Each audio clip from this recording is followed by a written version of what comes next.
Hello, you are listening to the Retro Hero Podcast on the internets. My name is John, and my co-host here, Brad. Hey.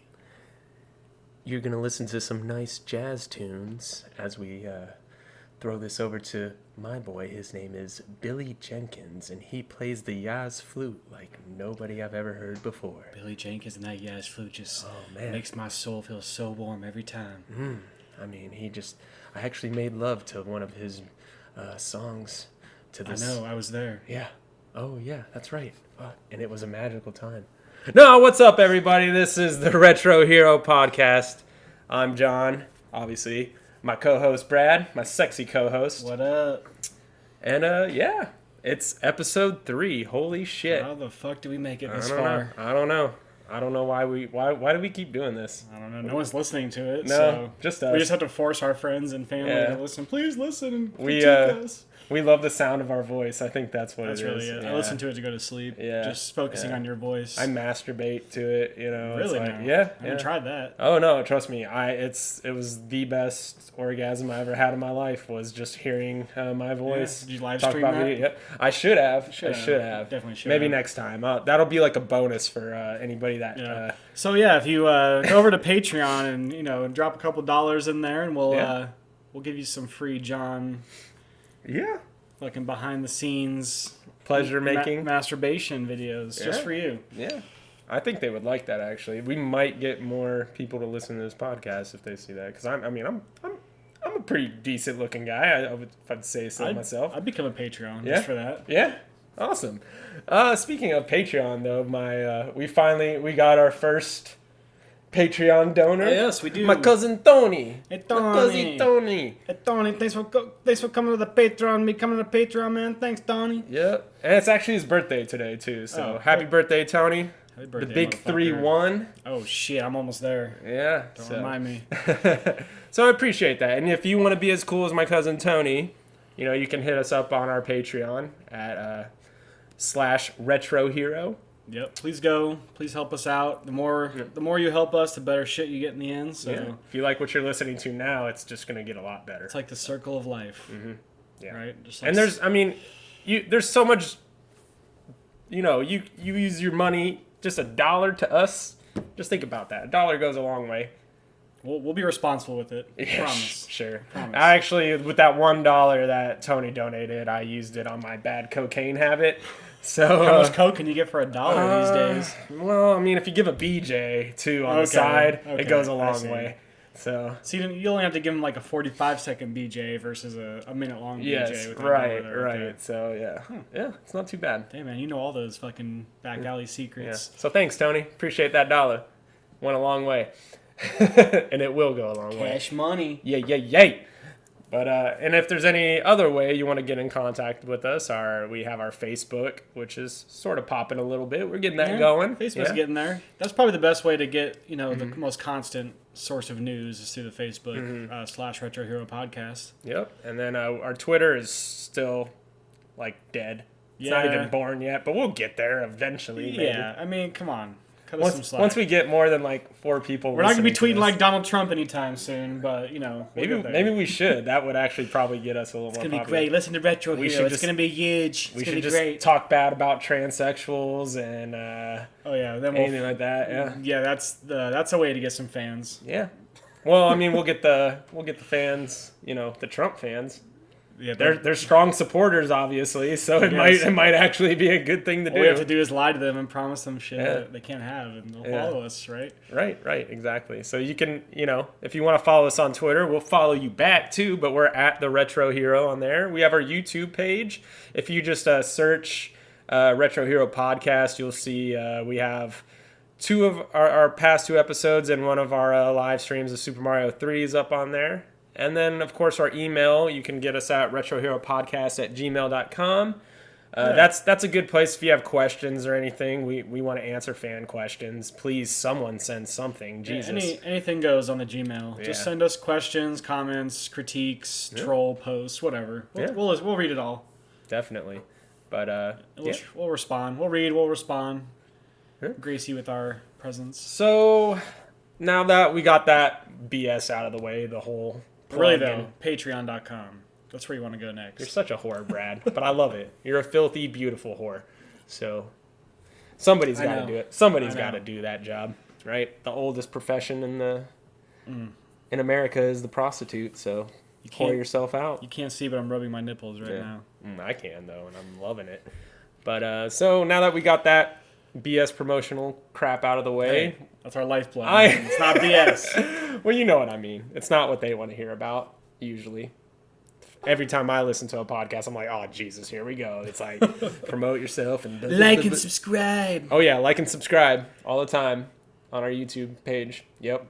We're going to try and make it a point not to do that kind of shit on our YouTube. Unless we're just, like, making fun of it. We know that, we know that if you actually like our shit, you're smart. Yeah. You're going to fucking like and subscribe. So I'm not going to force you to, but please like and subscribe. And comment on our videos. Comment, leave a comment. We'll fucking share. Comment back to you. Share. Make sure to share. One up, heart that shit. Hit the bell so you can get notifications. Yep. Get notifications on your cell phone at 2 a.m. as you sleep. Yeah. Hey, there's a new Retro Hero video. Don't you want to watch it? Mm-hmm. At 2 a.m. It's like you see it at 2 a.m. and you're like, fuck yeah, screw sleep. But anyway, so what have you done in your free time since episode Dose? Oh man, what have I been doing? Well, kind of been rewatching some Game of Thrones, honestly, since the new season just recently started. Went back and started from... I've seen season 1 through 3 so many fucking times by this point, so we just kind of started from season 4. Finished up season 4, about halfway through season 5. Fucking love rewatching that show, man. Yeah. I mean, that's one of those shows where you can just always revisit old shit and just discover stuff you missed, name drops you missed. You know, it's insane. I mean, I read the books as well, and just even then, like just comparing the books to the show, which you know, typically it's pretty close. I mean, in recent seasons they've kind of deviated away, but oh well. Yeah, I actually started rewatching the first season just because it'd been a while. Back when Bran had legs, yes, we can walk. When he could climb and everything, and Arya was a better archer than Bran in the first episode. I love that first episode. Oh, it's so good. It's like because it's just like, here's the Stark family, and you love them, and it's like, don't get attached. Don't get attached. I know, like the dire wolves and shit. Yeah, you know, find the dire wolves. Oh, yeah. It's definitely gets you attached to that Stark family for sure. Yeah, so it's really good to rewatch that. I'm really excited for the episode tonight.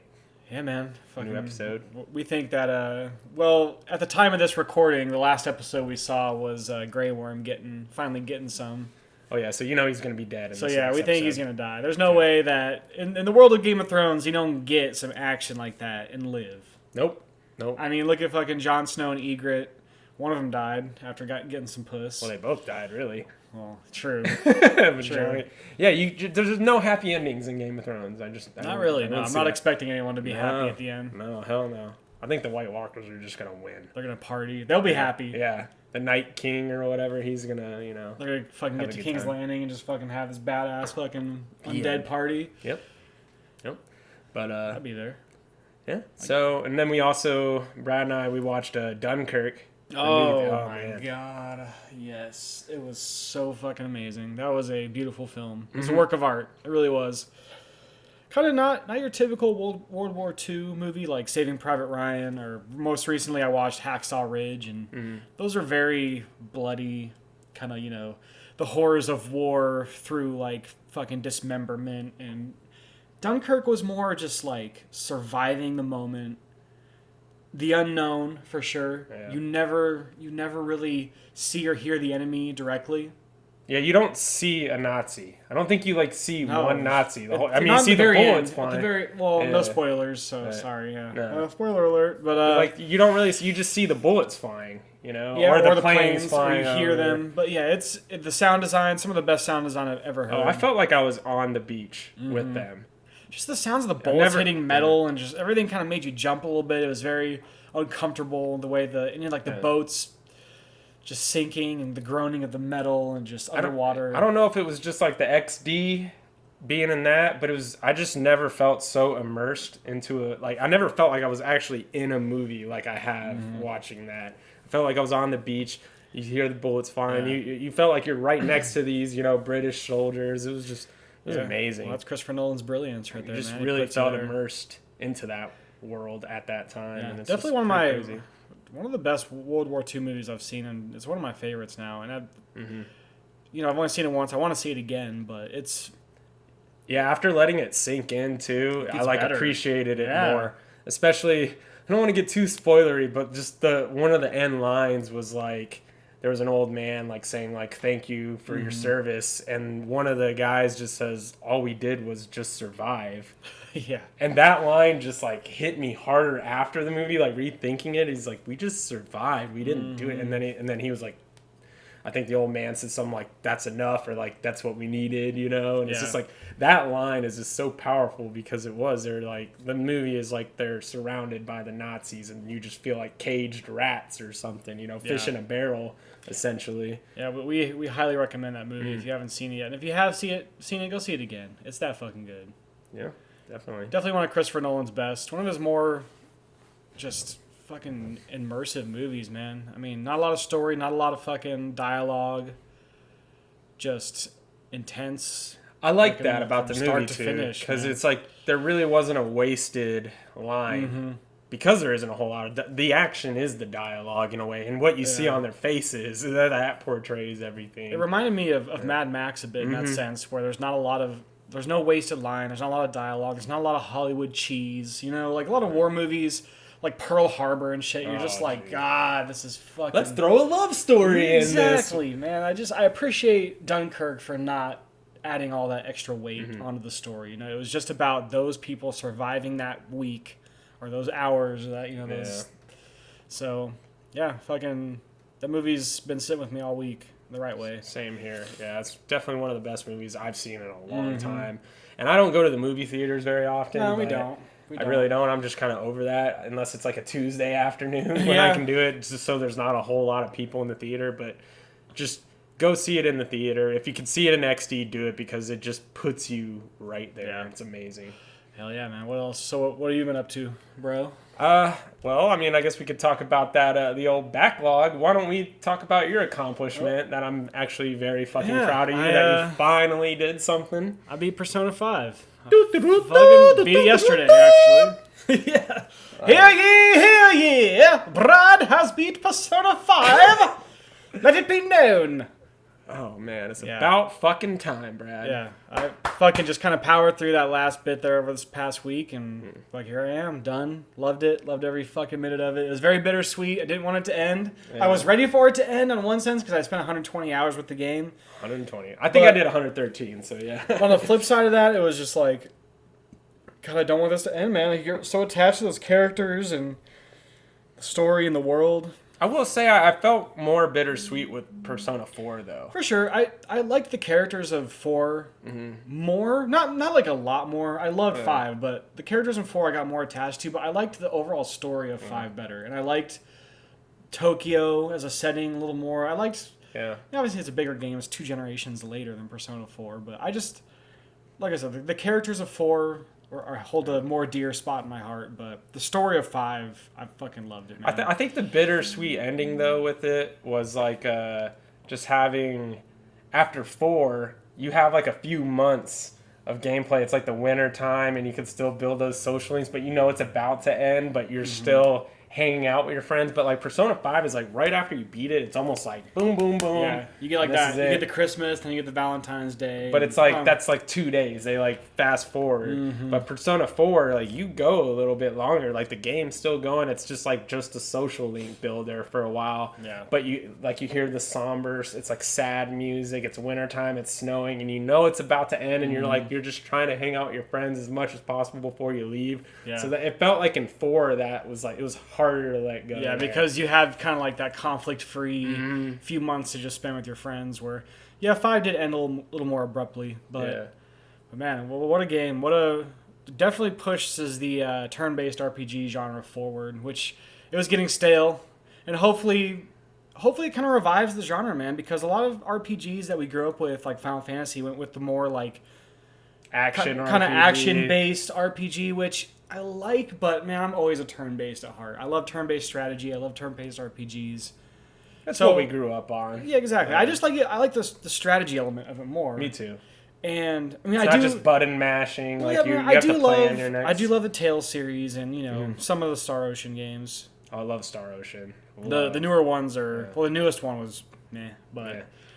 But those games have like kind of the strat or the real time action based combat. But I just hope that Persona 5 it was pretty successful. So I hope that some games in the future kind of bring back that formula because the turn based RPG formula definitely needed some love, and Persona 5 gave it to it. Yeah, I mean, we've talked about it. If it wasn't for probably Breath of the Wild, that Persona 5 would probably be Game of the Year. At least, well, I haven't picked yet, honestly. Yeah. I mean, Breath of the Wild, fucking at the time I was playing, it was just so magical. But I don't know, kind of in hindsight, it's gonna be tough to pick at the end of the year, and we're not done yet, man. Yeah, we still. I plan on, and Brad plans on even picking up Horizon Zero Dawn. I think that's gonna be my next game after my backlog game. Yeah, I'm probably gonna do. Yeah, actually, so speaking of turn-based RPGs, though, So, Earthbound. yeah, finally. I also started Earthbound, and fucking, I'm loving it so far. It's brutal, man. I wasn't expecting it to be so tough, but it's brutal. But I'm loving it. I'm not getting frustrated. I'm like, I know that I have to grind a bit. That was back when grinding was a thing. So, yeah, I'm in the cave. I'm still in Onet, but I'm like in the cave. Oh, so you just took on like the shark gang? Yeah, I took them out, and now I'm in that cave that's up north of the town. I'm just kind of grinding in that cave right now, getting better. All the little experience. the rats. Or yeah, whatever. the rats who the fucking and the crit me all the mushrooms time. or whatever too. Yeah, there's the rats, there's in there. mushrooms, there's like ants, motherfuckers. Yeah, fuck those ants. So yeah, I'm loving the game. I love the humor. Yeah, I it know doesn't that take itself seriously. I know once at I get all. more party members, it will get better and it won't be so brutal. I mean, I know it's gonna be brutal the whole way through, but having one party member is why. Having just Ness, it's like, come on, homie. Yeah. It definitely gets a little bit better and more strategy once you get more characters in your party. But I just like how the game doesn't take itself seriously. Yeah. It's like we know this is what it is. Eat a hamburger to heal yourself. Yeah, and it's shit. like it's it's almost like making fun of like Western culture. for It's sure. like making it is a parody of the United States in a way. Definitely. It's just what Japan at that time kind of thought of the United States and just. So I hate to rehash this segue, but speaking of turn-based RPGs, I what know, are you right? playing? Well, yeah, so I've been playing Dragon Quest VIII. That's what you gave what me do on the you- backlog. What do you think about it? It's your first time checking in on it, so what do you think? Yeah, I'm really enjoying the game. I guess like the only complaint I could say is it's a game that definitely shows its age though. It does. It didn't age as well over time. It is a very good turn-based RPG. Actually, some of the elements really remind me a lot of Earthbound in a way. Yeah. Just that turn-based RPG where you really don't see a whole lot of the action. Yeah. Well, I mean, in Earthbound, you don't see the action at all. No, you Other than don't. just like a brat, brat. Well, Dragon Quest was like But- one of the original Right. RPGs, and Earthbound probably got a lot of inspiration from it. And it's like just seeing some of the stuff where it's like just one, it's like the overworld tune just over and over. And then the same dungeon tune. Yes, that the tune music every does time you're get in it. old. The same town The tune. battle theme is or always the same. church tune. Like it's like those 5 tunes are like Yeah. pretty much everything in the game. Yeah. I do like the voice acting though in Yeah. a way. It kind of has like this little British tone Yeah, to that's it. what I like about it. Yeah, I like Genghis, especially his Yeah, voice. yeah. I He's like, gov. Hey, Gov. How you doing, Gov? Yeah, the voice acting is top notch, and I like that also with And like Xeno King Trode, he's like, yeah. I'm King Yeah, he has Trode. that pompous attitude. But even games like Xenoblade, they use a lot of British voice actors, and I like it more because it puts you more into that medieval kind of setting, I think, versus having some like American voice or. So I've got about 11-ish hours, 12-ish hours into the game, and I feel like I would have gone a lot further. I'm probably not as far as you would think. I've gotten Jessica and Angelo on my squad now. So I've got damn titties on Jessica. But so it's pretty cool. I'm liking where it's going. It's kind of comical too in a way. It is. It's another RPG that doesn't really take itself seriously. It's like, oh, I just ran into this person. I'm gonna help them out, but it somehow actually has to do with like us trying to track down the evil Dolmagus. Yeah, Dolmagus. But it's interesting. I'm enjoying it. It's a fun RPG. And one thing, the reason why I said even in the 12-ish hours I've put in, and why I'm not so far is like that new element with the taking pictures. Yeah. I am such a sucker for shit like that. Oh yeah, It's Breath of like, the Wild got me good with that yeah, shit. so it's just I find myself, I talk to that guy and I'm just like, oh, let me backtrack to this place because I know where this, like, I need to take a picture of this statue, or like finding the golden slimes in every major town and taking a picture of that. I'm a sucker for kind of that backtracking. Maybe that's like the older gamer. I feel like newer gamers be like, oh, fuck this, I just want to beat the game. Yeah. But like for me, I'm like, oh man, I have to finish this. I have to complete this. Well, it's kind of like the that Metroidvania attitude, you know, where there's a lot of backtracking and going back to previous points and completing little areas because you know in Castlevania you'll be going along and you'll be like, oh, I can't get there, but you get the item you need and you're like, oh fuck, now I can get to that area, and you kind of make a mental note of it. Get back to it. I love that in gaming too, and that kind of just progression gaming. And I love the artwork that Akira Toriyama freaking Dragon Ball Z feel to it. Angelo he looks like Trunks. Angelo's Trunk. Your main hero is basically like Gohan, kind of like the teenage Gohan.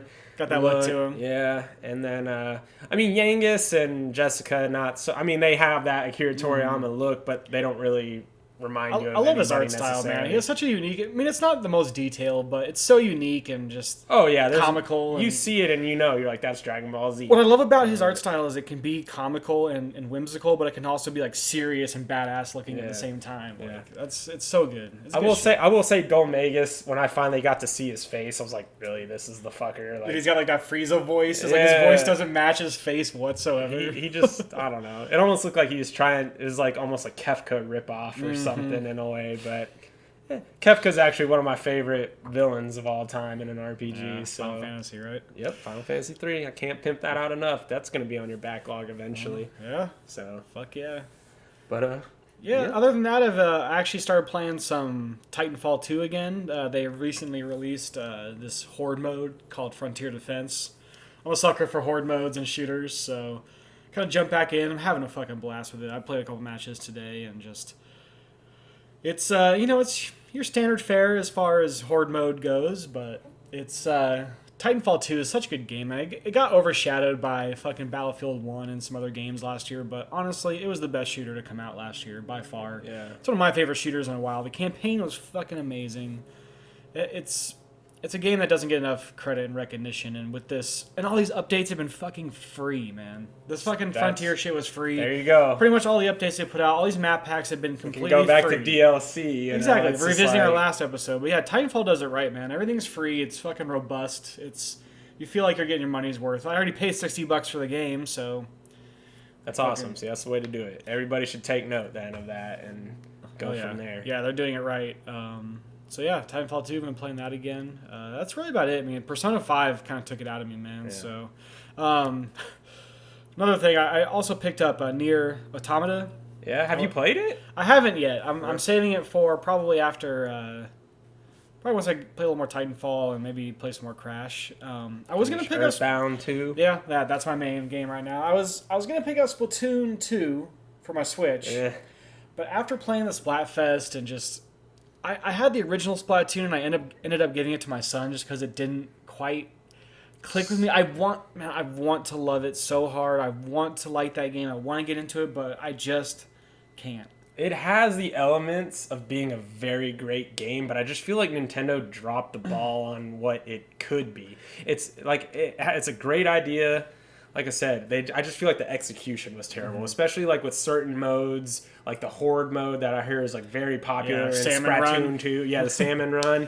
It's like, oh, you can only play it on Thursdays between 2 p.m. and 4 p.m. And it's just like, fuck, man, what if I'm working ridiculous at that time? Or what, Yeah, there's a lot of shit that Nintendo I don't think they directly developed this game, but shit like you can't change your loadout while you're in between matches. It's just little quality of life things. Like when I go back and play Titanfall 2, it's like, this is what a shooter should be, an online shooter. These are the features that should be there. And I just wasn't feeling Splatoon 2, man. Maybe down the road I may pick it up, but honestly, I'm going to hold out for Mario Rabbids Kingdom Battle because I know once that game comes out, I'm going to be fucking sinking hours on that shit. Yeah, we'll have to definitely live stream a lot of for sure. A lot of that. Yeah, I think I've said this before, but I'm a big XCOM fan, and that pretty much looks like a fucking straight XCOM ripoff. I love the strategy type shooter games like that. It's kind of Fire Emblem-esque in a way, Yeah, but definitely. But with, I feel like a little bit more strategy on like positioning and stuff like that. A lot more strategy as far as positioning goes and cover and yeah. I mean, in XCOM you get 2 moves per turn. So motherfucker. Ah, damn it. Sorry about that.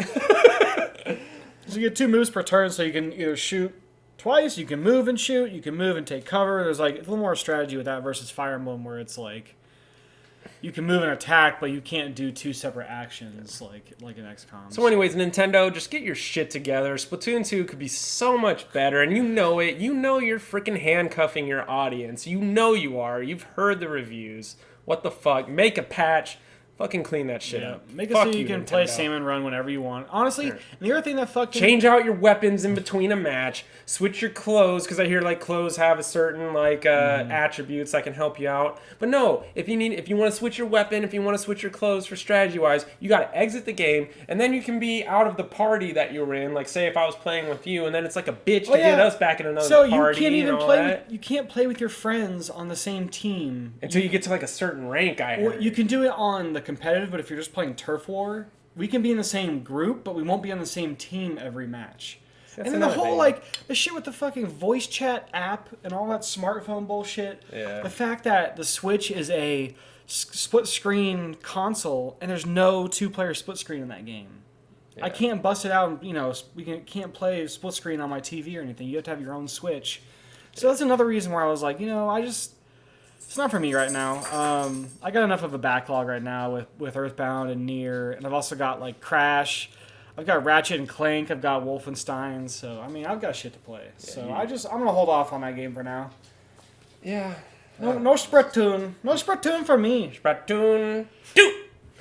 But so Brad, have you heard about like the our good buddy the SNES Classic and what happened in Walmart? Yeah, our friend from episode 1. Well, so apparently a bunch of fucking gamers, their pre-orders went live randomly one night, and tons of people pre-ordered them. Some of the Facebook groups I'm in, people were, spamming links. Oh, get your fucking SNES Classic now. And then a few days later, it's like, oh, we fucked up. There was some quote-unquote technical glitch that made the pre-orders go live early, and now all those people... They got refunded, right? They got refunded, but they don't get any like priority for the next, for when the next pre-orders come out. So that's bullshit.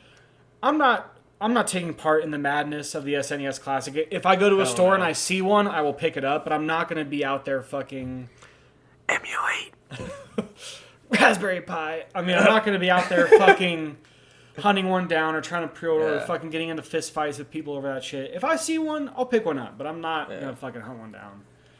But yeah, it's just why does there always have to be drama surrounding every Nintendo release? Like, why can't they just... I know it's Walmart's fault, I guess, in the end, but still, it's a Nintendo product, and it's just becoming such a...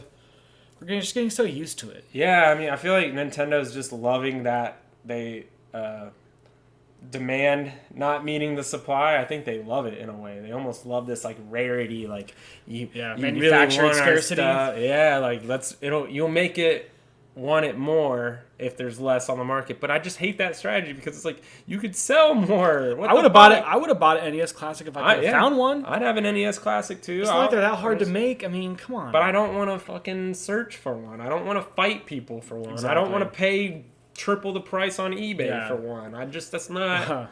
That's the other thing with Nintendo is like they fucking promote scalping, man. They really do. Their strategies, their tactics with the Amiibos, with the Switch, with the fucking Majora's Mask 3DS. Mm-hmm. Remember that shit, dude? Every time they release something, there's scalpers, there's fucking drama, there's scarcity. In Japan, there's like lines that are fucking 1,000 people long trying to get a Switch, dude. It's just... Yeah, it's just ridiculous. I mean, I know with the Switch, they're like having to combat Apple over certain parts and shit. Yeah, and they were also... I feel like with the Switch itself, they were still kind of weary about how the Wii U did so terribly, so they didn't want to they've already now that they know it's huge, it's like, fucking make this shit. Yeah. They've already hit almost 5 million units with the Switch. They released some numbers this past week, and Dude, fucking, like, the attachment rate of Mario Kart and Zelda is just insane, man. Like, people are buying games when they buy their Switch. Mm-hmm. And, like, companies like Capcom just came out today and said they're going to start releasing more shit on the Switch. And Good. It's smashing expectations. It's putting Nintendo back on the map, kind of like the Wii did. But I feel like this is going to be better than the Wii because it's a little more... It's not a one-trick pony system. Hardcore. Either. I mean, I wasn't a big fan of motion controls. I mean, there were some games that were fun, like Wii Sports was fun. For... But a few months here and there, and for you're playing a game with your grandparents or something. I didn't come to the Wii for the motion controls, you know. Right. I didn't keep coming back for that. You went because it was a Nintendo system, and you wanted a good. There were some gems on there, and the Virtual Console was awesome, but Mario Galaxies and stuff. I'm just not a big fan of motion controls, so it was a gimmick. Nintendo knew it was a gimmick, but they cashed in on it. Yeah, they did. Yes, they did. Well, yeah, I mean, now that these other companies are starting to come out with their own little retro box, like Sega came out with one, but based on what I've read about it, it's not so great. They advertise 80 or so games, and there's only like 45 actual Genesis games on the system, and they fucking like didn't include a bunch of actual classics on there. Yeah. There are a lot of classics, but like Sonic 3 wasn't on there, like Streets of Rage, like some other fucking big games like didn't make it onto the system. And also Atari announced their own little like classic box, which I like the look of it, man. I love that wood grain front. What do you think? That wood grain gripping, purple drink sipping. Oh shit, pimping that wood grain like in the 6-4. Yeah, no, it's pretty awesome because, you know, I was obviously too young for like the Atari days. I mean, I've played some Atari games, but it just, that was already past my time. It was more like the NES and the SNES was like when I was growing up. So yeah, my dad played Atari, but I never really played one. I played, yeah, like I said, when I was older. A few games sparingly, just looking back and getting a good laugh at, you know, what games. It's pretty cool. I mean, I would like to see more of these retro boxes. Hopefully they can get more supply than Nintendo does, but yeah, it wouldn't be too hard because Nintendo's just, they fucking suck at that shit. Just banking on that nostalgia, man. Yeah. They know we'll fucking shell out the money eventually. Yep, especially around, I guess, Christmas time. It's probably going to be a fucking bitch. Yep. If you're a scalper, hold on to those until around, like, October, November. If you're a scalper, fuck you. Yeah, exactly. Fuck you. Go to hell. Hope you burn for all eternity. You're destroying the gaming market. You really are. You're fucking it up. Well, you can really blame Nintendo at the end of the day because they promote that shit. So we're going to take a break, guys. We shall return. Welcome back to the Retro Hero Podcast, precious. Column. And that was Thanks, Smeagol. All right, you can leave now. All right, we'll be back if you need us. Jesus. See you, Smeagol. That's actually a really good impression. That was actually Smeagol. That wasn't an impression. What's up, Gollum? Gollum, stupid fat hobbit. Oh, yeah, welcome back to the Retro Hero Podcast. We're gonna go on a little tangent about kind of what it was like growing up as a gamer back in our days comparatively to like what we assume. Well, I mean, we see it in society. I mean, we can kind of see it. It's definitely different growing up as a gamer. There was certain stigmas as a gamer when we were growing up in elementary school. Definitely, yeah. Middle school, high school, comparatively to like what you even probably see with your son growing up now. It's definitely such a different landscape now. I mean, I think about it a lot when I game. It's like how things have changed from when you and I were young lads playing games to young lads playing games now. Like it's just changed so much, man. And just as far as the nerd culture in general, not just games, anime, superheroes, comics. Yeah, it's popular now. It's so popular. And, you know, when we were in the 90s and late 80s when we were growing up, it was like, man, like if you were a nerd, dude, at school, like, you kind of just had your own little group. You kind of stay away, like the fucking jocks. You know, you wouldn't fucking mingle with them because they weren't nerds. Like, or if you like talked to those people that weren't, you didn't mention your gaming. Yeah, you didn't mention that you were a gamer. You didn't mention you were like if they're like, oh, what are you gonna do when you get home this weekend? Like, I wasn't like, oh, I'm gonna go home and just fucking play Super Mario RPG all weekend. And I was like, oh, I'll go watch some TV, maybe go see a movie, hang out with my friends. It's like, nah, dude, I was going home to play Super Mario RPG. Yeah, but But I mean, it's just It's changed there's so certain much. stigmas. I mean, like you remember like the original Zelda commercial with that Zelda rap. Legend of Zelda, and it's pretty rad. Those creatures from Ganon are pretty bad. Yeah, so it was like that nerd kid. That was like the stigma that was put on. Sweet gamers. graphics. Oh man, those 8-bit graphics. Whoa. But it's just that was kind of the stigma growing up. I mean, obviously it wasn't that bad, but that was like a hyperbole of what a gamer was, like a nerd gamer. But that's what some people thought about gamers, and we kind of had to hide that from our non-gamer friends. Or we just weren't so outspoken about it. I was never a super popular kid growing up. You know, I had a lot of friends, but most of my friends were of the nerd, you know, the nerd clan and shit. But you moved around a lot too, so that didn't help. I was diverse, man. I mean, well, there was that, but I can hang with like some jocks here, like, you know, I can hang with the fucking metal kids and stuff. But my main crew was always the nerd kids, and man, I just remember like back in those days before you could just bust out your phone and look up fucking walkthroughs. You know, we had to like remember like cheatplanet.com and Cheat Code Central. Yeah. Like that doesn't even matter anymore. I wonder if those websites still exist. No, Chico Central still exists. Yeah? They do like reviews and shit now. But I remember those days where it was you had to talk to your friends who were playing the same game at the same time and be like, for me the example that always comes up first is Ocarina of Time. I remember I was in 6th grade when that game came out. Mm-hmm. Yeah, I was in 5th, right? Yeah. I remember before school, like it was me and like my 4 or 5 friends, and we'd gather up before school, like we'd get there 30 minutes early, sit outside, and we just discuss what we did in the game the day before. And you know, eventually we all got kind of stuck on the water temple, and we were helping each other through and just that water temple, trading those fucking war stories and shit. Man, it was awesome. And you know, having your friends help, or you could call them, be like, hey, how'd you get through this part, or where'd you find this thing? And yeah, there were strategy guides back then, but I didn't buy them. I mean, I didn't want to go down that road. Did you ever have that friend though that would like lie about what it's like? Oh, I found the Luigi in Super Mario 64. Did you go over and he's got like the secret stash? Yeah, of strategy but guides? he was lying. It was fake shit. Did you ever get the fake news gamer friend? I always hated that guy. He was like, you're like fake news. I had this guy that like swore to death that like you could find Luigi behind the mirror in Super Mario 64. Oh jeez. It was just like, dude, fuck you. And then like me and my friend Chris, obviously, because we were just like, oh, we gotta find it. We probably spent an hour or two just trying to find Luigi in Mario 64. It's like, fuck you, kid. Yeah. But, oh man, like secrets though. I mean, like I figured out from my friend that in Ocarina of Time you can go into the courtyard and look through the window and you can see the paintings of like Mario and Donkey Kong, I think's in there. Yeah. Yes, and I would have never have known about that. I mean, sure, I would have eventually found out because it's one of the most well-known secrets about that game. But I figured that out because a friend back then said, "Hey, you should go fucking check this shit out." And I was like, "What? No way!" And I go and look and.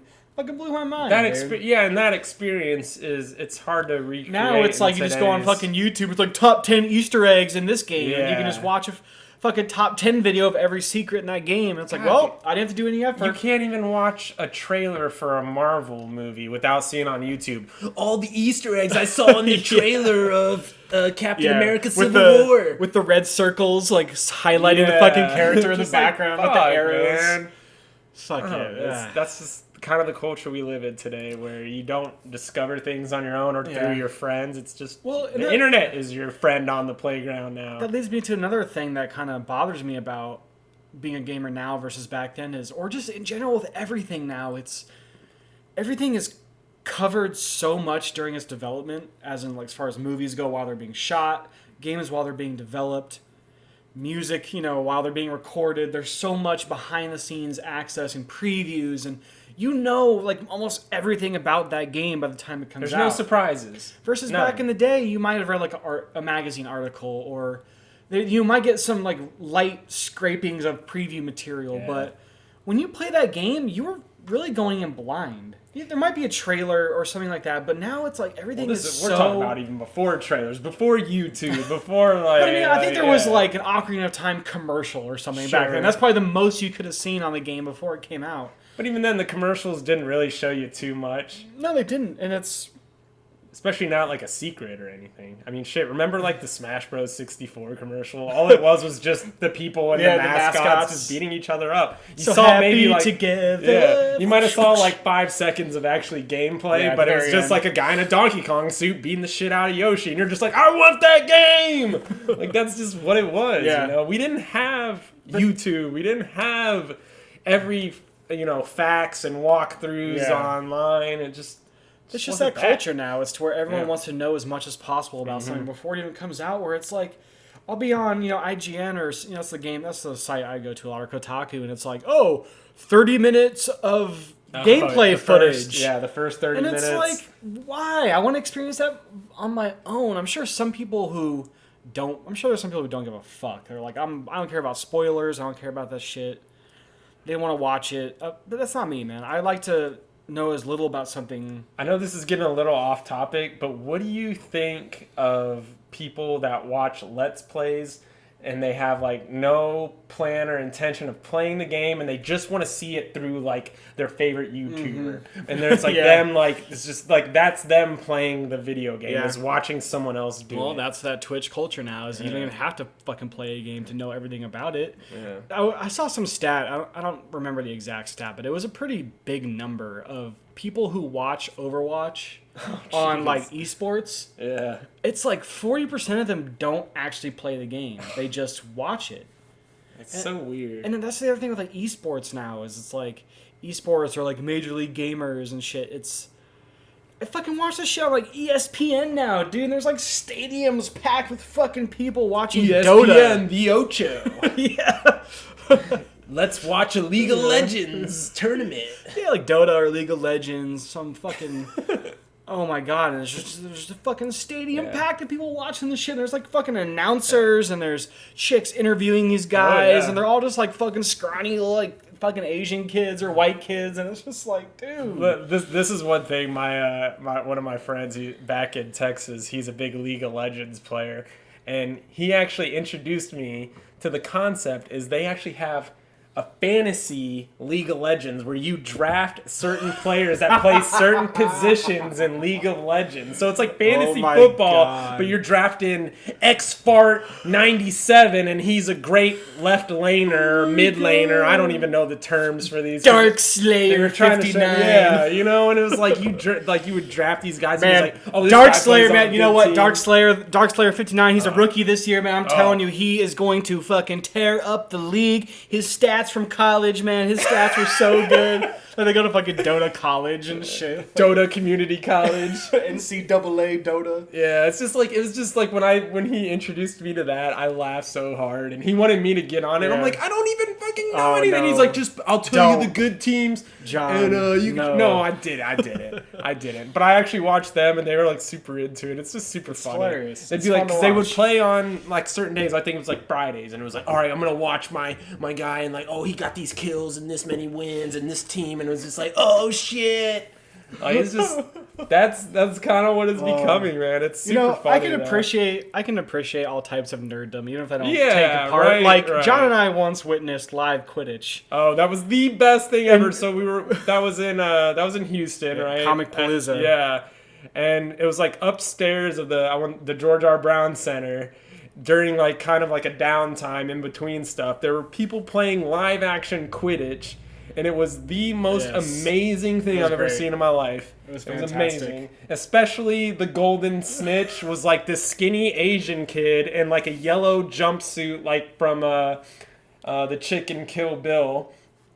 And he had like a little tennis ball hanging like around his waist, and that was like you had to catch him and take it off of his waist. It was like flag football mixed with dodgeball, handball, and dodgeball, and it was just like water polo. It was amazing. It was great. It was the most nerdiest thing ever, and I enjoyed every second of it. It was fantastic. So yeah, where are we going with that? Well, we were just saying we embrace nerd culture. I guess I don't want to be that guy that like because. We're nerds. Like let's face it. For sure. My name is John, and I am a nerd. And it's like I don't want to like look down just because I might be like, whoa, that's nerdier than me. I don't want to look down on it though, or like, ooh, that's not my style. I'm not gonna buy manga at Barnes and Noble or anything like that. So why not? Just not my cup of tea. But I won't look down on you for it. But anyways, like it's like that's what we're saying is like kind of like the blow up of nerd culture. It's being a little bit easier. Like, did you ever watch 21 Jump Street, the new one with like Jonah Hill and Channing Tatum? It was so funny though because I'm not saying like it's a great movie, but like one of the concepts was they went back to high school and Jonah in high school was the nerd and he got picked on and Channing Tatum was like the badass high school jock and then it flips around and like he's like Channing Tatum's like what the fuck is this and like Jonah Hill's popular and Channing's like hanging out with like the nerds and shit. It's just kind of like it's just showing that kind of like switch. A struggle, man. Hey, being a nerd, it was switch. But I'm gonna add the noise there. Can't even. Fucking, it was a struggle, man. It was a fucking struggle, man. I know, God, it was so hard on the streets. Being a nerd, being segregated from other people. Yeah, the segregation, man. Every day we didn't know what was gonna happen, man. You walk on that street yard, man. You walk on the schoolyard. They would look at us funny. You bust out that Game Boy. You'd be like, man, what's that shit? So did you ever have a moment, whether it was like in school or just while you were at school or after school, where you had that moment where like you were gaming or doing something and you were embarrassed of it, you tried to hide it? Did you ever have like a moment? I have one in particular, but I want to see if there's... Well, I have a couple stories of that. First of all, I was pretty big into Pokemon cards in 6th grade, and we like would play at school, but we'd kind of like hide in the corner of the cafeteria, kind of like in a darker area where no one really went over there. So there's that, but the big one for me was I was a pretty big closet anime fan. In middle school, because like more, you're talking about like more than just Dragon Ball Z, or like what you saw on Toonami. Yeah, because back in those days, by the way. Well, this was even before Toonami, dude. This was like back when the only anime that I think it may have been called Toonami, but it was like super late night. It was before Toonami, before Dragon Ball Z was on the air, and I just remember getting into anime, but there was like no one at my school. Like, dude, it was like I got into anime through a friend who didn't go to my school, but. There was a few people, but there was really no one at my school, so it was like I was on my own. And back then, dude, anime was like almost on D&D level of nerddom back then. You know, like that's pretty bad. If you were an anime fucking fan back then, it was like. But anime was so different back then too, man. Anime was a lot darker back then. It was a lot more sci-fi, gritty, horror, like fucking Vampire Hunter D, Ghost in the Shell, Akira, all that shit I grew up on. Now it's just like fucking giant eyes and colorful, and I don't know. Anime is just. Kawaii! I know there's good anime out there, but it's just not like it used to be to me. I mean, in my opinion. But anyway, so back in those days, I was a closet Sailor Moon nerd, dude. Oh, Sailor Moon? Yes. Who was your waifu? Oh, Mars, dude, all the way. Mars. I like Mars. Jupiter. Oh, Jupiter's good. She's good, but Mars for me, dude. I was a Jupiter guy. A sucker for the red and the black. I think it was the green eyes. Yeah, green eyes. Them the brown green hair. eyes. But I was a hardcore Sailor Moon fan from Cartoon Network, and I eventually wanted to start collecting like the VHSs and shit. This is before even DVD, or like right when DVD was coming big, but a lot of anime wasn't on DVD yet, you know, so you had to find the VHSs. So there was this like super nerdy comic shop in my town in Littleton, Colorado, and he had like some fucking just like 2 or 3 Sailor Moon VHSs in there, and I picked those up, but I was at the mall one day and I wanted to buy some Sailor Moon, and I told the fucking chick when I was checking out, I was like, "Oh, these are for my sister." You know, just trying to like, you know, I didn't want to claim that shit. It was like a pink VHS cover and shit, you know, like some Sailor Moon movie. She knew it was for you. But I was like, "Oh yeah, it's for my sister. She's really into anime and stuff." And yeah. I think I'm pretty sure I've done that with like buying a Pokemon game. I was like, "Oh, I'm gonna buy it for my little brother." I don't have a little brother, but I'm pretty sure like. Buying the newer Pokemon that was the struggle, man. Yeah. That was the struggle we went through. Now it's just fucking Amazon. You don't have to fucking show your face. Right. One of the things for me that I remember was like me, one of my cousins, and some friends. This was like... Okay, so Pokemon was big. It hit when I was like in 4th and 5th grade. Yeah. The Gen 1. But then it was like... The only Gen... It was like that was like the acceptable, you could be a nerd on Gen 1, kind of in our age group at least. But then it was once you got to middle school and Gen 2 came out... If you were playing Gen 2 in middle school, people were going to be like, who the fuck is you? So I remember it was like me, my cousin, and our group of friends. We were playing Gen 2. guys had the linked up fucking Game Boys and shit. But we wouldn't play at school. We were like, we don't talk about it at school. We only play after school. It was like Fight Club. It's like, what's the one rule of Pokemon Club? You don't talk about Pokemon Club. Like seriously, we had that's how bad it was. Is we had that conversation. Yeah. One of our friends in that group was like, look, we don't talk about this at school. We're just gonna play. We enjoy it. We all enjoy it. It was like maybe a group of 5 or 6 of us.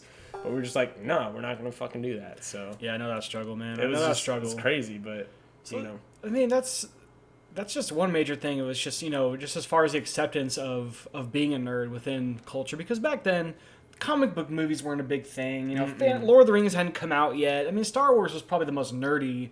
Star Wars and Star Trek. Was like the most accepted nerdy thing out there. Mm-hmm. But we tried to think about when things started to change. And the first instance we came up with was when Xbox came out. The original Xbox, Halo, it kind of brought gaming to the masses because before then it was all Japanese. I mean, aside from like Atari and a few developers, Halo. It was all Japanese, Halo man. Blew it Sony, up. Sega, Nintendo, it was all Japanese dominated. And then Microsoft dropped their console, but without Halo, that shit would have failed, dude. Yeah, Halo saved that console, but that. And maybe like a little bit with GoldenEye and shit before that, but Halo is what really, I think, brought console gaming into the mainstream. Yeah. And the Xbox at least in the United States. In the United States, for sure. States. I mean, Nintendo was mainstream. It was, but as far as like the real nerdy type shit like that we were into, like the Final Fantasy. Like you weren't a nerd playing Halo. Like whatever it was, maybe it was just because it was grittier, but it was like when Halo came out and you had it, if you said, "Oh, I'm playing Halo," it wasn't like, ugh. Yeah, it was like, "Oh, you got Halo?" Yeah, it was like, "Oh shit!" Like, you could tell like the bros. You could tell like a football player at school you had Halo, and you'd be like, "Oh shit, let's play some Halo." So but if you're like, "Yo, man, come over and let's play some Magic the Gathering," or Smash Bros, and they'd be like, "Well, Smash is big now, but not." Original. Yeah, not the original. N64 or Melee. Just shit like that, just the acceptance of it. And so the Xbox, the original Xbox, is one of those consoles that really got a lot of guys our age at the time, high school, late middle school, a lot of those guys who didn't game, they wanted Xboxes. They wanted Halo. They wanted that shooter, Like the shooters were always the big, the shooters were always the games that brought non-nerds to play games. Because you look at GoldenEye. You look at GoldenEye. Almost everyone played GoldenEye back in the day, man. Even like the non-super nerds like us, like played GoldenEye, Halo. But yeah, you're right. I mean, the fucking Perfect Dark. But you're right. Those sports games were also a big part of that too. So. And Xbox was all about the fucking sports games. EA Sports, their games really took that next leap on the Microsoft consoles. I mean, eventually Sony adopted it too as well, but Nintendo got left behind on that. Yeah, at least from the get-go. I mean, they still kind of are even now. Like even EA Sports games just really aren't big on Nintendo consoles. No, they can't really run them. Yeah. So they always get like the dummied down version of it. It's like, here's the shitty Nintendo version. I still remember like for the Wii, like the newest Madden was like they use the motion control. So it's like if you whip the Wiimote, it's like throwing a pass. Remember that shit. They tried to do that with Call of Duty as well. They tried to bring it to the Wii and add motion controls, and it was just a disaster. Yeah. Fucking motion controls. So yeah, and the other thing for me, because I was also a big PC gamer growing up as well, and a game where I noticed a lot of people who didn't traditionally play games or PC games in general. When World of Warcraft came out, that game made a lot of people who weren't gamers into gamers. Mm-hmm. At the time I worked at a pizza place, and I worked with a lot of you remember Friends with High School. Yeah. I worked with a lot of fucking yuppie Friends with High School kids, and all of a sudden one day they're talking about, my leather cap +5 strength and shit. I'm like, what's going on here? What are you guys even talking about? And I played Dark Age Camelot before World of Warcraft. I beta tested WoW, and I didn't even like it back then. So, dude, I'm just gonna say this right now. I know we were talking about nerd culture and embracing it, but you were definitely nerdier than I was. I did play D&D and shit too. So there you go. But yeah, when I started hearing those guys who I just saw as being not gamers, and they're sitting there talking about their stats and their fucking gear and all this shit in World of Warcraft. I was like, what the fuck? Eye-opening. And then that game just blew up, and then like shit like Guitar Hero started coming out, and then the Wii came out. And once the Wii came out, that thing also made a lot of casual or adult people. I think it was more adults though. Like like the Wii, like what it did was amazing, but it was more. It kind of brought back the whole like play video games with your parents in the living room, do the Wii bowling. I remember Wii bowling was just the one. Was I mean the other games were cool, but like everybody liked the bowling. Even my mom. Like that was the thing. Was like my parents had a Wii. My mom. The only game I remember her playing when we were young growing up, she loved Duck Hunt. Yeah. That was like her thing.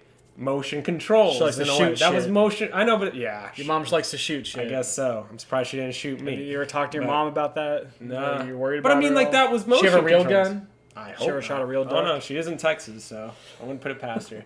But, no, I mean, it was like, that was motion controls. And then it was like the Wii bowling. My dad even kind of played it a little bit. Like, everyone played the Wii. So it kind of brought, and then you always heard these stories about, like, retirement homes. Yeah. Would get a Wii. Having so they tennis. play. Yeah, just the tennis. But even, like, with, like, the new Super Marios, or, like, when you just turn the controller on its side and it turns into an NES controller, essentially, like, that also brought a lot of people, like my dad. Like, my dad, when he had the Wii, my dad lived in Portugal for a bit, and he brought the Wii with him. And he beat, like, Super Metroid, like, all these games, like, he never... Wow. My dad was a pretty hardcore... He liked those kind of games. I'm impressed. So he beat Super Metroid, and because, like, the controller could be flipped on the side, and you could play, like, an old school with the Virtual Console, it brought a lot of people back to that, to gaming, you know? And now... And then you also have to look at, like, cell phone gaming as well. Geez. Which I don't even consider to be gaming. Well, sorry. It is gaming, but it's... Look, that's, like... It's another thing. We don't want to segregate too much. It is different. But do you consider them gamers? If you exclude... Okay, if someone comes up to me and says they only play, like, Angry Birds, I don't consider them a gamer. Yeah. No, they're fucking killing time on a cell phone. They're not fucking playing a real game. While I do love some cell phone games, I never got into that, man. I never got into, like, I know, like, there were big games like Infinity Blade and some shit like that were more deep experiences, but... The money in that business, though, is stupid. It never got to me, man. I never played Clash of Clans or any of that fucking garbage. You didn't shit. do it because Arnold was He's like, you need to play this guy. Play the Clash of Clans. You do it now. Get to the chopper. You son of a bitch. The CIA got you pushing too many pencils. Oh, yeah. But, yeah, right, anyway, we're going to settle something right now. Okay. The best Arnold Schwarzenegger movie is Predator. Predator? Come on. I know you agree with me. Name a better Arnold movie than Predator. We're not saying top Jingle 3. All the Way. No. Fuck, you got me, man. You got me. Julian, I got to get a Turbo Man doll. Nah, I it had Sinbad. Well, fucking Jingle All the Way had Sinbad in it. It did. So you gotta give it that. No, I agree with you. Predator is the best Arnold movie, I would say. It's close. I mean, it's close between a few, but to me... If you have a rebuttal, hit us up on retroheropodcast@gmail.com. Yeah, what's your argument? Prove us wrong. And if you say Kindergarten Cop, you just get the fuck out. You're done. You're wrong. You're wrong. It's not Kindergarten Cop. You're wrong. But, yeah, I mean, so... It's just crazy, like, how the nerd culture has been more accepted now. It's in the mainstream now. Like, look at fucking superhero movies are the biggest grossing movies of all time now. I mean... I know the video game movies haven't really hit their stride yet. Not yet. Mortal Kombat is still the best video game movie of all time. Prove me wrong. Prove me wrong, Internet. But yeah, like, imagine when video game movies start getting good, like superhero movies. Like, I know there's talks of like an Uncharted movie coming out. There's like a Metal Gear movie in the works. Imagine when those movies come out and they get to that quality that... Because remember when superhero movies sucked, dude? Like Daredevil, the original Hulk, like... Those movies were fucking terrible. It was before Marvel Studios, really. I mean, Batman were always the best. Yeah. Except for Batman and Robin. But you mean you didn't like George Clooney and his Batman nipples? I love the Bat nipples so much. The Bat nips. Oh, speaking of Arnold.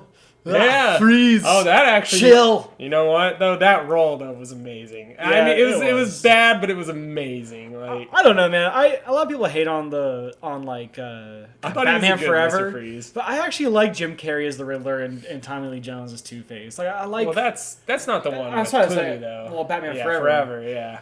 But, I mean, I didn't like Batman and Robin. I'm sorry. Oh, well... I did as a kid. Yeah. As a kid. Now I look back on it, I'm like, what the fuck? But I ate that movie up. I was all about Mr. Freeze. Like, Yeah. he was one of my favorite villains. Well, see, I ate up Batman forever. Like, I loved, like, Val Kilmer as Batman back then and shit. I don't know why, but I was a huge Jim Carrey fan as a kid. Like, I loved all Jim that Carrey shit. was great as the Riddler. yeah. For sure. And Tommy Lee Jones, I mean... Yeah, I just like Tommy Lee. Yeah, I mean, he's a great actor. I don't know. I wouldn't consider it one of his best roles, but I mean... You know, he didn't ruin it by any means. It was kind of weird seeing like the purplish on him. It was like super purple and but you know that was like a weird rendition. That was kind of like those early before Christopher Nolan. All his Batman movies were so colorful and loud and vibrant. Man, I mean, fuck yeah. But anyway, so it's like, all right, if you're a kid though nowadays and you got to be worried about your nerddom. Like, because I mean, I'm sure there's still some out there. Just keep on fighting the good fight. And don't worry about it. You still got to respect the tabletop players out there, man. Yes. You guys are still fighting the good fight. Yeah. Fucking keep on fighting, y'all. You know, keep on fighting. It eventually... Keep on gaming. It gets better. Like, and don't worry, like, if you're trying to pick your friends on... If you think they're going to judge you for what you like, then, like, fuck that shit. Like, because I went through it. Them. I tried to hide my nerddom. Oh, yeah. A lot, you know, and just tried to play like, oh, I'm a cool kid too, and fuck that shit. But no, just be yourself, because you're gonna find your like true friends. Some of my best friends, even still to this day, like one of my good friends, Chris, who designed the Retro Hero logo. Thanks, Chris. Yeah, CV Anims on YouTube. CV Anims, ANIMS. He does some awesome artwork. Yeah, we're gonna try and get him also. We got some awesome T-shirt ideas in the works for you guys. So you know, we want to get him on that like shit. I met him in 4th grade. Still one of my best friends of all. Even though now that I've moved halfway across the country, like, but you met through gaming, right? Yeah, like right. Yeah, all my best friends as well were like gaming friends, dude. Yeah. And you're right. I mean, when I was in middle school, dude, and I was like loving anime. I was like embarrassed to fucking admit it, you know, and always hiding it. But eventually, you're like, you know what, fuck it, man. Don't be, yeah. Fuck because it. You know what? I like what I like, and fuck all of you. I mean, I was always kind of an outcast. I was always a metalhead. I was always a nerd. Like, if you're in high school or middle school right now, just realize. I mean, I know that like surrounds your life, but it's trivial. Once you're out of high school, it's like a whole different game. It's so stupid. That the things you worry about, like trying to fit in or whatever. You're going to find your best friends are going to accept you for who you are and what you like. And don't try and change yourself to what you like to fit in with other people. I did it. Don't learn from your mistakes. Unless you have a fidget spinner. Get rid of that shit. Oh, yeah. If you have a fidget spinner, throw that out the window. Get rid of that shit. Yeah. Throw that like a Destructo disc. But yeah, if we have any high schoolers listening, like, y'all got it made, okay? You guys can fucking just... You guys can pull up any fucking walkthrough video. I mean, you don't have to fucking do any thinking anymore. Just put fucking Google whatever you want to know. Or watch PewDiePie play the game. You know what? Have a little respect for the old man. Have respect for your dad and, you know, us older gamers who fucking had to figure it out ourselves. Who fucking had to try to beat that hard level because we didn't have fucking Golden Donkey Kong to get us through it, you know? Like, back to that. Keep at it.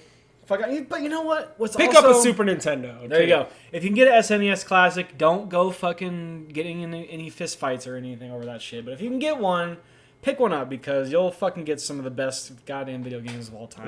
It'll make you a better gamer in the long run too. It'll make you a better gamer. Playing those, dude. When I played fucking Zelda 2, when I actually fucking sat down and beat that game, I was a better gamer afterward, dude. I was like, holy shit, I am a better gamer now because when you go back and you play those old school games, it fucking makes you better. Yeah, you got an iron sharpens iron type thing or whatever. You had to trial by fire, go through that struggle. I haven't even beaten Zelda 2. That game scares the shit out of me. I'm not gonna lie. But you know what? It's when you get it, it's actually a good game, man. It's like it's actually fun. It's brutal until you die. Until you die, you have to go all the way back to the fucking starting palace. But when you like get down, like when to strike and the kind of moves to do, it's a fun game. Yeah, it's a fun game. You can tell like shit like Dark Souls. Are the hitboxes kind of weird though in that game? Yeah, so like you have to actually jump and like strike on your way down because they hold shields. So you have to like hit their head. Yeah. So you like jump and like swing on the way down to really hit them and shit. That's kind of like that's the strat. That's the key strat, bruh. And I know that like going to the side to side walk through as opposed to the drop down of the original Zelda. I know that threw off like a lot of fans. They're like, Yeah, what the fuck is but this shit? But it controls well. I mean, it's not Yeah. like a clunky game or anything. So Yeah. it's just tough, just brutal. But that's how gaming was back then, man. It was Yeah. brutal. So yeah, just if you are a younger kid and you don't have the experience of playing like some old school games, whether it's NES, SNES, Genesis, you know, man, do you even? This feels like fucking shitty, but do you feel like the N64 is now retro? Yes, because they use cartridges. Yeah. I feel like The Switch uses cartridges. Yeah, but it's like flash memory now. But Yeah. I feel like the last retro generation to us now. I mean, eventually the GameCube will get into that. Oh jeez. But to me, like the PlayStation 1 N64. and the N64 are like the last true. I mean, they're like they are retro, but even then they were still like they're not. You could go back to like Atari. You could go back to all that shit if you want to go true retro, like fucking arcades and shit. But I'm saying, like, where do you draw the line? Like, that's where you draw the line. I say N64 because it was like still had the fucking cartridges. So Banjo-Kazooie is retro now. Does that make you feel bad? Yeah. Like, oh man. Yeah. So just pick up some of those games because you know what? If you could beat those foundational games, it's like what builds in the games now. Oh yeah. It'll make you a better gamer for these new games today. So I think so. So I mean, we just, you know, John and I, we like to think a lot about gaming as a kid, and that's kind of what we thought about. We wanted to kind of share some of our stories and our thoughts about what it was like in the 90s before the internet, before YouTube, really. You know, like gaming back then was a completely different fucking ball game than it is now. Yeah. Completely different ball game. Now you got esports, you got mobile games, you got fucking season passes, you got... It's cool to be a gamer. It's cool, yeah. You're cool if you're a nerd now. Fuck, man. I mean, you just see the people on YouTube too with all their followers, everything. It's ridiculous, you know. The PewDiePies, the CND, even Smosh have their own like gaming. Nerds are some of the most followed people on YouTube. Pro Jared, Peanut Butter Gamer. Don't give them plugs unless they're plugging us. I'm just saying, it's like those are the guys. Like, it's just they're killing it on YouTube. Man, I really want to play some Dark Souls. I'll just go watch it on Twitch. Yeah.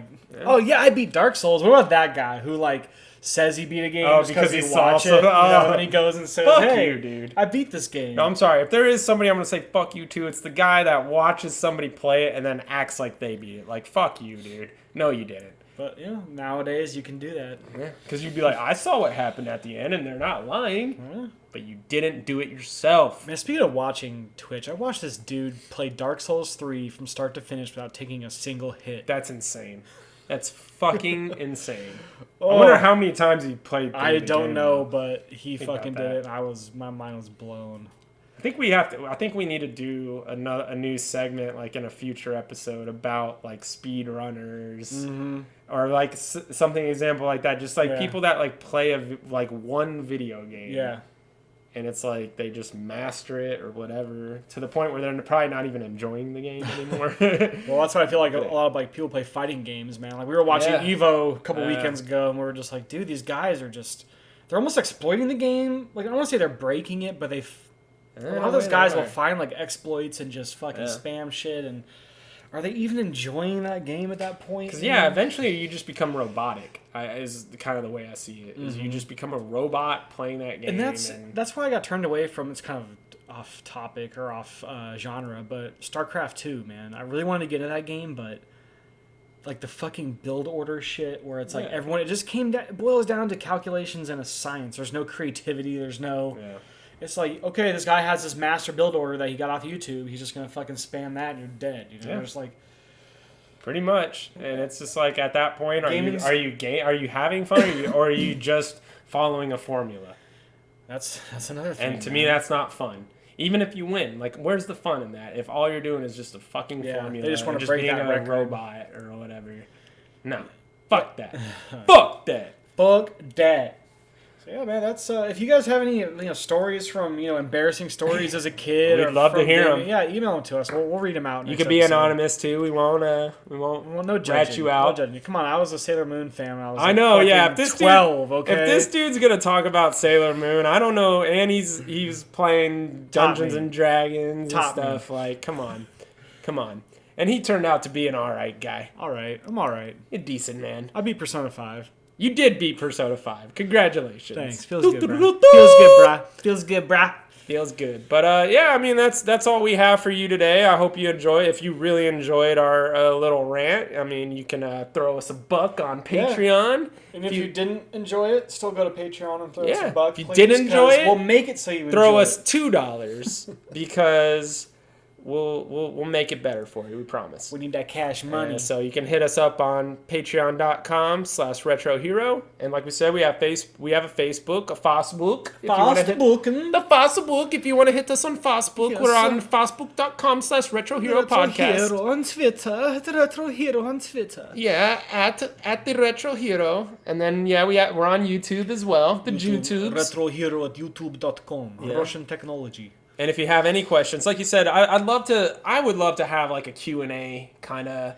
aspect if we get some fucking questions. Please, anything or comments or man. criticisms, just hit us up on our email at the Retro Hero Retro Hero Podcast at gmail.com. Like I said, one thing we've always talked about is when we actually get some fans, we would like to have some fan interaction. Yeah, hell yeah. So, we're kind of planning out the format of the future of the show. We're talking about breaking it up into seasons. This first season is going to be kind of us just getting our legs under us. Yeah, we still, and right now it's kind of the way we're having our podcast is kind of formulaic. It's kind of like your stereotypical podcast, I guess, and we don't necessarily want to be that, but we're still just trying to get where we're at. This is learning. episode 3, so I mean, we're just trying to get more comfortable in front of the mics. We're trying to, just get our feet wet in this thing, and I feel like we're getting better and better every time. I think so. Also, next episode, expect much better audio quality. Yeah, we're gonna get some better mics. So if we sound kind of weird, or if I sound super far away compared to Brad or something, it's because we're sharing a mic, and that won't be the same from here on out. So we got our own mics. Yeah, you can hear our sexy voices a lot better. Sound like Barry White. Yeah, baby, what's up? But so we really hope you enjoyed what you listened to. Yeah, and check out our Twitch this week. Yeah. I'll be streaming some Titanfall 2, Frontier Defense, maybe some Crash. John will be streaming some Neo Turf Masters, Probably. whatever he's playing. Yeah. So we also want to get a lot more streaming going. So Yes. even if we're not chit chatting while we stream, we'll at least have some video going here and there. And we have some good skit ideas that we want to do here too. Yeah. So expect those. Like those are actually going to be very soon in the making. We're going to get some good sketches that we think will be pretty funny. We think you'll enjoy. And those will be on our YouTube page. So yeah, keep listening. We really appreciate you guys taking the time and listening to us fucking ramble for an hour. Yeah, if you actually listen. If you didn't turn us off by now. But thank you so much, guys. Y'all take it easy, and we'll see you next time.